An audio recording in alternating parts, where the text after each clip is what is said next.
Sige. Hello mga kabisalog, magandang hapon. Ito mga kabisalog ay akyatin ko naman itong niyog na to para pang ano namin, pakain namin sa mga alaga namin mga kabisalog. Testingan niyo ang kuan pag akyat. Huwag kayong matakot-takot kabisalog pag mag-akyat kayo ng niyog. Kailangan lakas loob kayo.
Ayun guys, grabe pagkapagod talaga mga guys.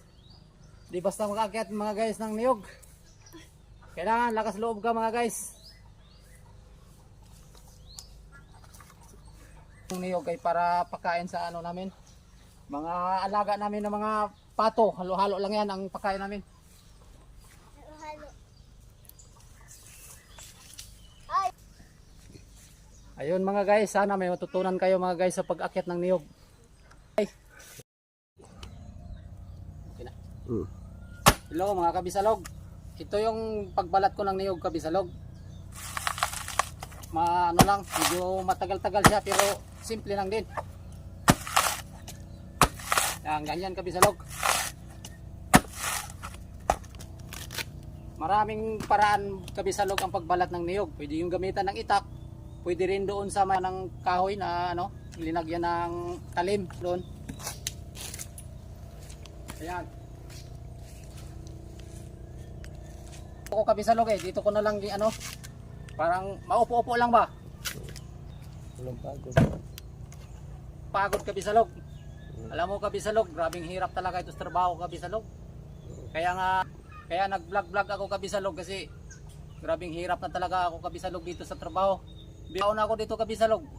Ay siyempre may paaral pa ako. Para to sa akin kabisalog at saka sa mga anak kong nag-aral kabisalog. Sana matulungan niyo ako kabisalog. Para marami akong matulungan din kabisalog katulad sa akin na mahirap. Sa mga supporters dyan. Sa mga supporters dyan mga kabisalog. Lalo na yung mga pinsan ko doon sa amin, sa Cebu. Marami yan sila. Mga purtahan na naman niyo ako mga pinsan ko, mga kabro ko. Ako vlog. Para hindi lang para sa akin kundi para sa ating lahat. Handa akong tumulong sa inyo, pagtulungan niyo ako.